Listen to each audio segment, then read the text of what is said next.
मई 2025 के जो फिगर्स हैं फॉरेन डायरेक्ट इन्वेस्टमेंट के, उसमें पिछले साल के मुकाबले में अच्छी खासी कमी आई है। आपके इस पोर्टफोलियो को संभालने के बाद हमें उम्मीद थी कि ये एफडीआई ऊपर जाएगी, जो पर ईयर का एवरेज है, जो मंथली एफडीआई है, उसमें अच्छा खासा इजाफा होगा, लेकिन इस कमी की क्या वजूहत हैं आपके नज़दीक?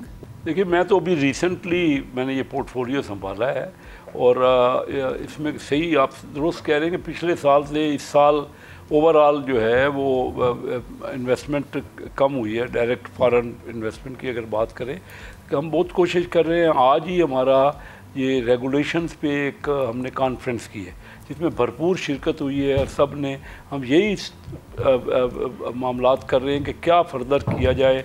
और रेगुलेशन हम कर रहे हैं ताकि लोगों को ये तकलीफ़ है ना कि हमारे यहाँ मुख्तलिफ बॉटल नेक्स हैं इजाज़तें लेने में और परमिशन में, और मुख्तलिफ रेगुलेशंस हैं। एक इदारा करता है फिर दूसरे इदारे की तरफ भेज देता है और ब्यूरोक्रेटिक काफ़ी हर्डल्स हैं जो आम इन्वेस्टर को प्रॉब्लम है, वो हम बड़ी तेज़ी से उसको निपटा रहे हैं। हमने आसान कारोबार प्रोग्राम का बिल पेश किया है कौमी असम्बली में, वो अभी गया है स्टैंडिंग कमेटी में और फिर वो उसके ऊपर अमल होगा। तो हम चाह रहे हैं कि जो सबसे बड़ी तकलीफ़ है ना लोगों को, या परसेप्शन है पाकिस्तान का कि पाकिस्तान में चीज़ों पे अमल तेज़ नहीं होता है, वन विंडो ऑपरेशन नहीं है और सब चीज़ें जो है वो रेगुलेट करने की ज़रूरत है। एक इदारा वही चीज़ पूछता है तो फिर दूसरा इदारा पूछता है।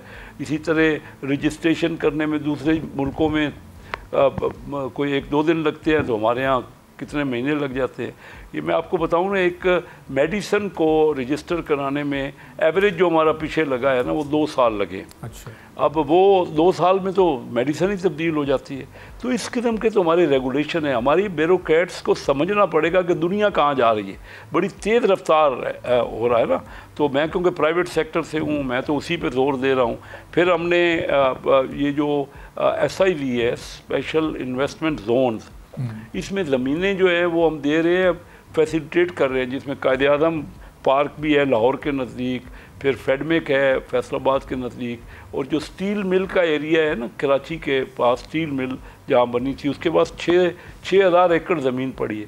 हम कह रहे हैं कि लोगों के पास अमाउंट नहीं है कि वो पहले लैंड लें और फिर वो, क्योंकि हम एक्सपोर्ट लेड ग्रोथ को आगे बढ़ाना चाहते हैं ये उड़ान पाकिस्तान के तहत ना, तो उनको हम कर रहे हैं कि ले लें। कोई भी अगर डेवलप करना चाहता है तो 500-1,000 एकड़ उसमें से ले और वहाँ पे सड़कें बना दे, कोई ख़ुद बना दे।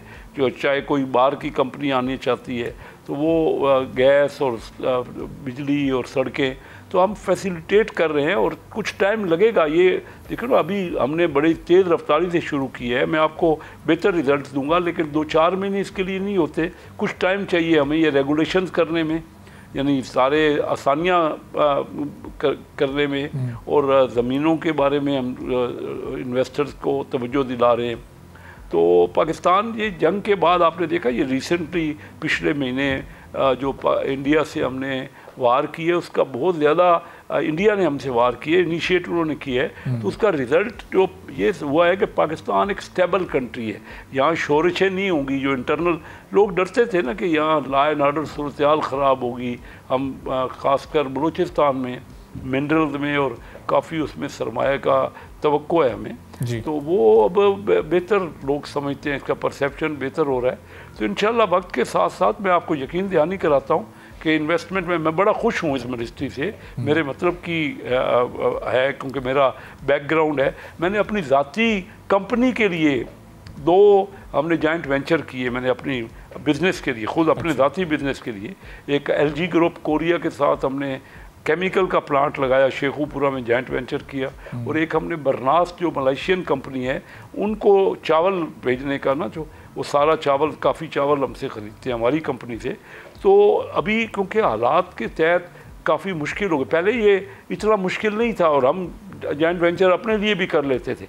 अब हम मिलजुल के, SIFC बड़ी मेहनत कर रही है और मैं बड़ा खुश हूँ उनके साथ मिल के फैसिलिटेट करने का, और हम भी इंशाल्लाह एफर्ट करेंगे और आपको अच्छे रिजल्ट देंगे। लेकिन क्योंकि अभी पाकिस्तान जो है ना, डिफ़ॉल्ट की बातें हो रही थी आज से 1.5 साल पहले, और फिर ये हुआ कि सारे इंडिकेटर्स बहुत अच्छे हो गए।